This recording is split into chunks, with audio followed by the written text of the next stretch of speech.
여러분, 저와 여러분 할 것 없이 누구나 다 한순간에 감정을 참지 못해서 우리의 인생을 망치는 경우를 종종 보게 돼요.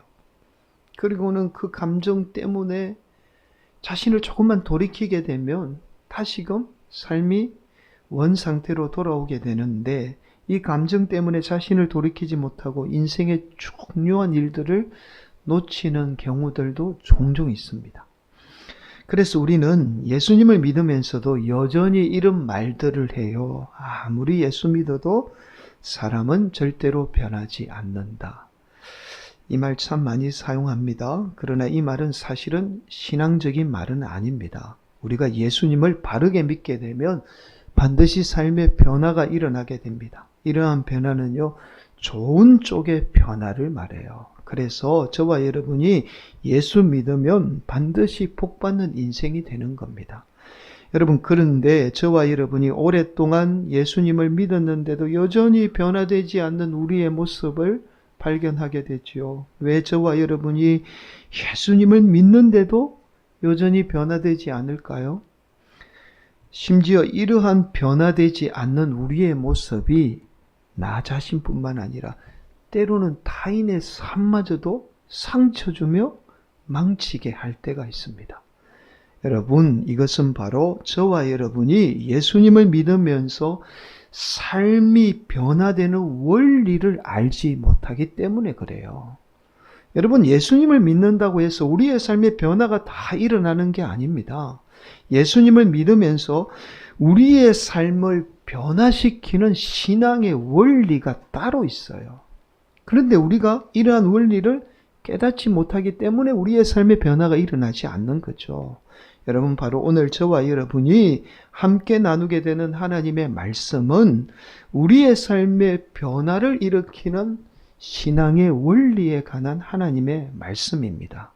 오늘도 주시는 하나님의 말씀을 통해서 살아가는 우리 성도들의 삶에 놀라운 변화가 일어나서 우리 성도들도 살고 가정도 살고 우리 교회도 살고 나아가 이 나라 이 민족도 사는 귀한 은혜가 임하기를 예수님의 이름으로 간절히 축원을 드립니다. 여러분, 오늘 본문의 말씀은 크게 세 부분으로 나눠져 있습니다. 서로 다른 말씀 같지만 같은 맥락의 말씀이에요. 첫 번째 말씀은 예수님을 반대하지 않는다면 어떤 이적을 행해도 반대하지 말 것을 예수님이 제자들에게 말씀하고 있습니다. 두 번째 말씀은요, 바로 예수님이 승천할 날이 가까워지자 당시 예수님을 도저히 믿지 않는 동네가 있었습니다. 사마리아 지역인데요. 이 지역에 복음을 전하게 됩니다. 그러나 이 사마리아인은 예수님이 예루살렘으로 향했다는 이유로 예수님을 믿지 않고 거부하게 돼요.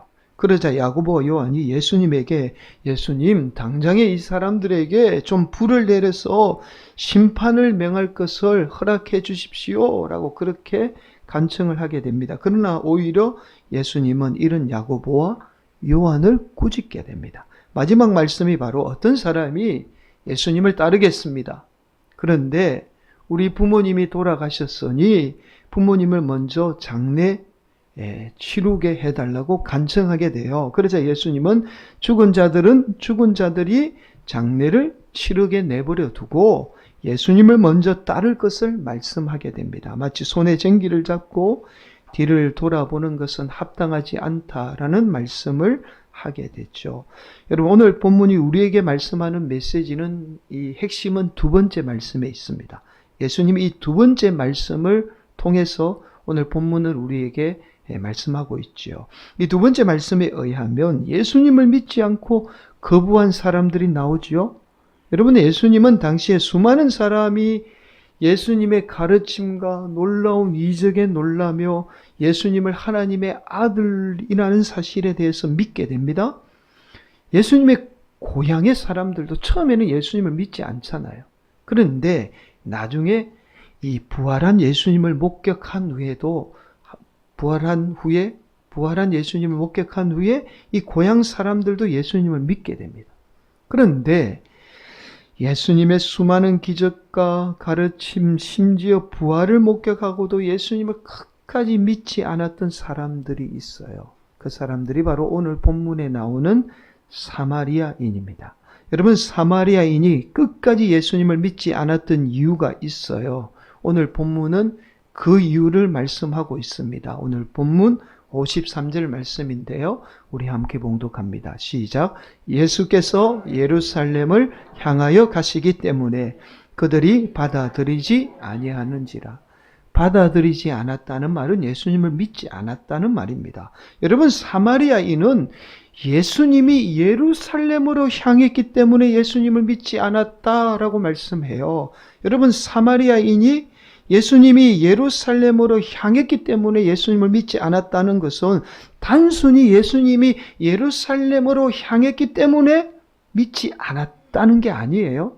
바로 오늘 이 말씀은 사마리아인이 가지고 있던 지역 감정 때문에 예수님을 믿지 않았다라는 말씀입니다. 여러분, 우리나라에도 지역 감정이 있잖아요. 전라도와 경상도에 오랜 지역 감정이 있습니다. 이런 감정은 역사적으로 볼 때 오래된 감정이에요. 무려 삼국시대까지 거슬러 올라갑니다. 우리나라의 삼국시대에 신라와 백제가 유독 갈등이 심했습니다. 이때부터 지역 감정이 존재하게 되었던 거예요. 하루아침에 만들어진 감정이 아닙니다. 그런데 이러한 지역 감정은 우리나라에만 존재하는 게 아닙니다. 대부분의 나라의 지역 감정이 다 존재해요. 미국 같은 경우에도 남과 북이라는 지역 감정이 존재해요. 그래서 전쟁을 하게 된 거죠. 영국 같은 경우도 우리가 잘 알듯이 더 심각한 지역 감정이 존재해요. 영국은 아예 나라로 구분을 짓습니다. 웨일즈, 잉글랜드, 스코틀랜드, 아일랜드 해가지고 막 전쟁까지 벌일 정도로 심각한 지역 감정이 존재하죠. 스페인도 마찬가지예요. 수도인 바르셀로나와 다른 지역의 지역 감정이 존재합니다. 이처럼 어느 나라든지 지역 감정은 다 존재해요. 여러분, 예수님 당시 이스라엘에도 심각한 지역 감정이 존재합니다. 바로 유다와 갈릴리를 중심으로 한 사마리아라는 지역가의 감정이에요. 여러분, 지도 한번 보실까요? 이스라엘 지도를 보면 가운데 사마리아가 있어요. 북쪽은 갈릴리와 남쪽은 유다입니다.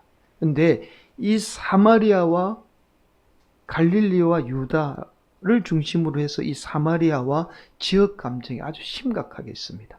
특히 이 이스라엘 백성들은요, 이 사마리아인을 동족을 떠나서 마치 개, 돼지 취급할 정도로 아주 심각한 지역 감정을 가지고 있었습니다.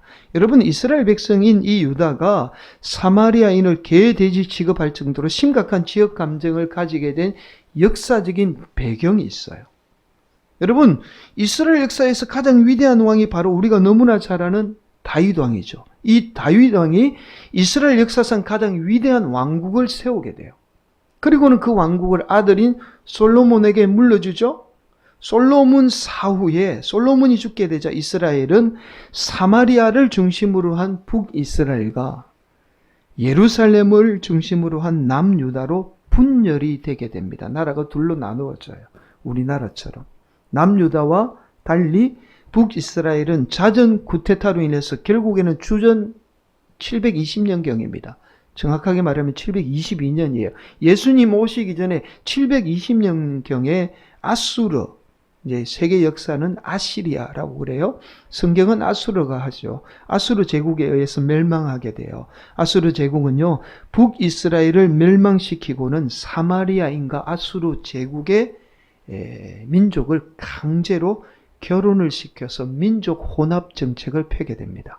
그래서 결국 이 사마리아인은 이스라엘 민족이라는 혈통의 순수성을 잃게 되는 거예요. 그러니까 강제적으로 혼혈이 된 거죠.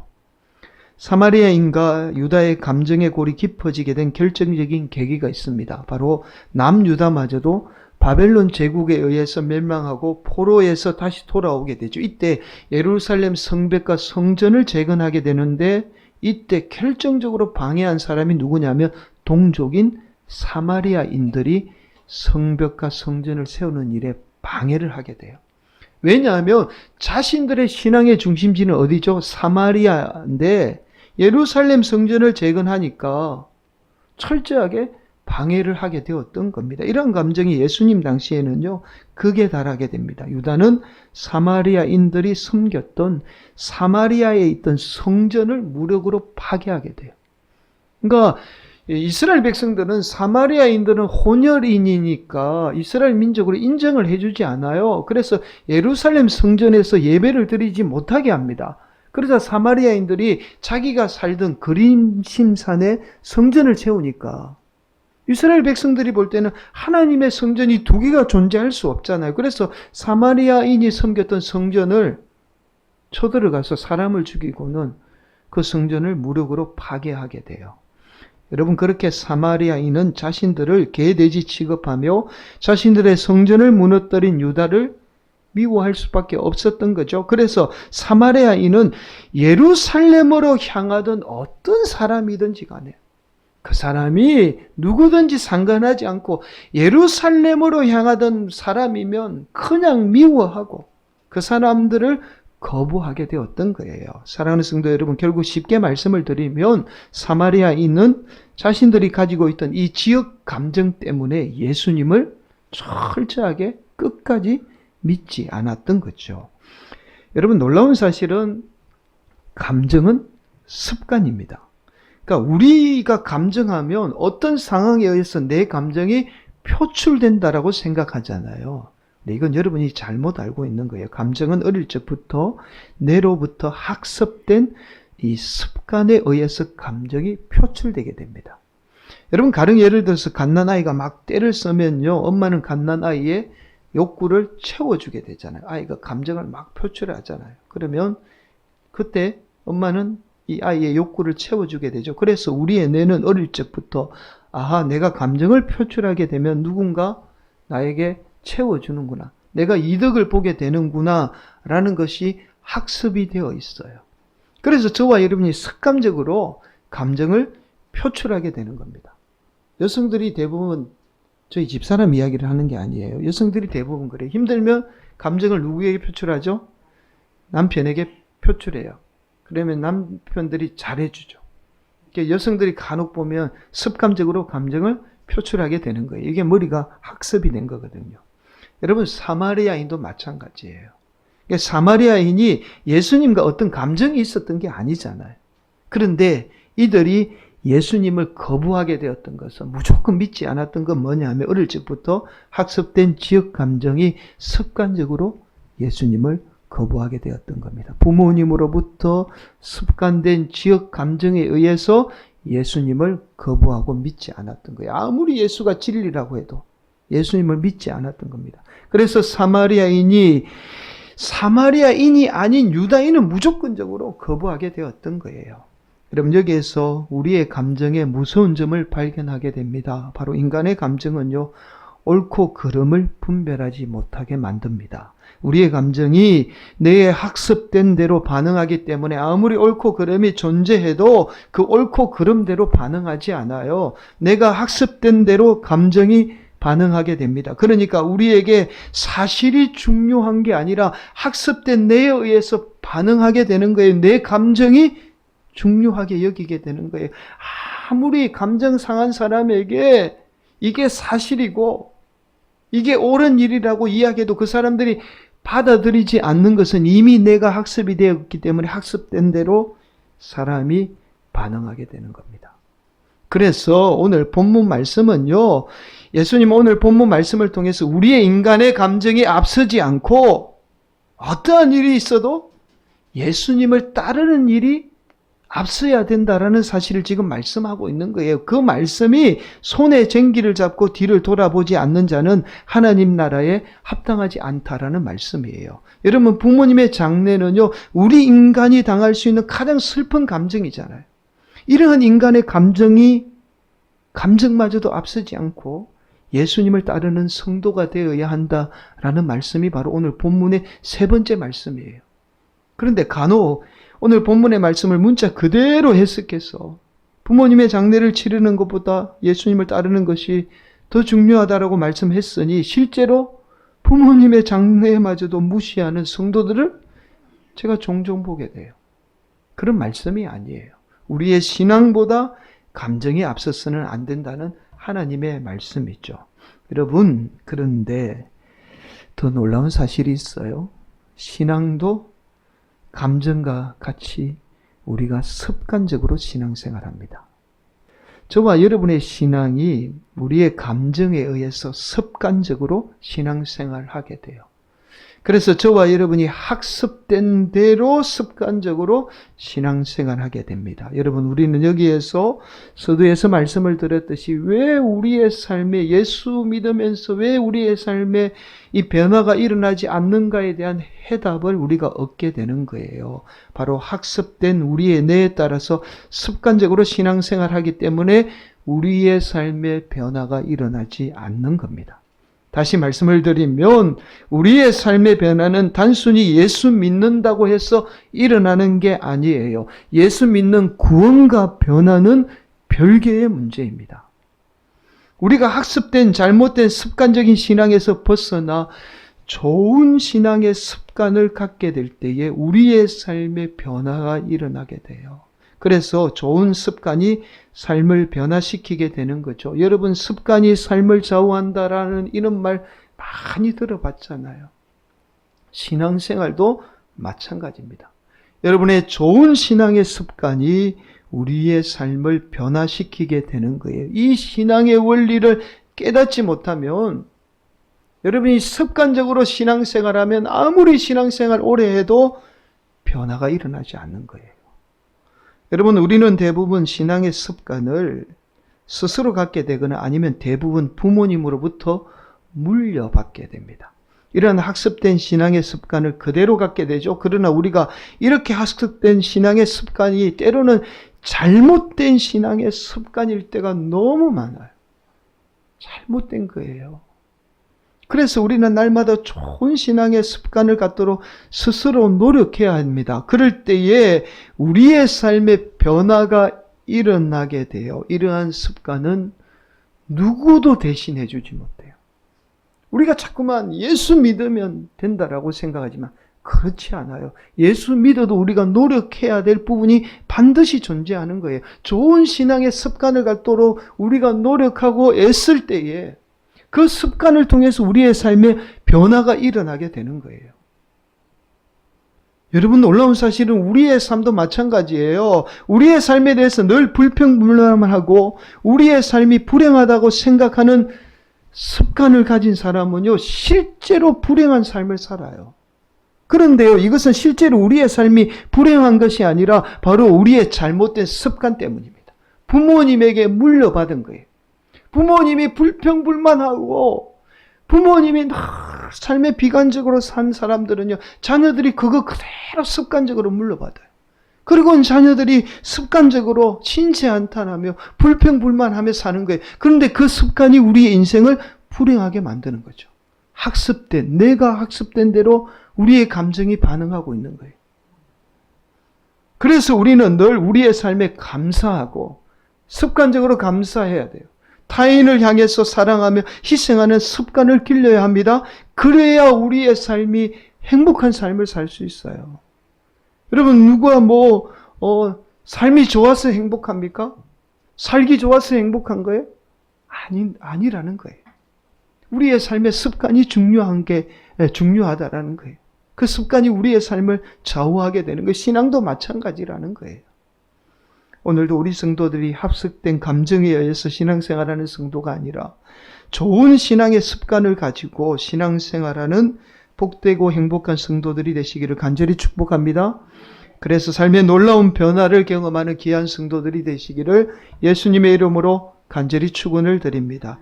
여러분, 프랑스가 낳은 세계적인 철학자이자 정신의학자인 미셀 푸코라는 학자가 있습니다. 이분이 쓰신 책 가운데 강기의 역사라는 책이 있어요. 사실은 이분이 쓰신 책이 아니라 이분이 박사 학위를 취득할 때에 쓴 논문입니다. 근데 이 책이 너무 좋으니까 논문을 책으로 발간하게 된 아주 유명한 책인데요.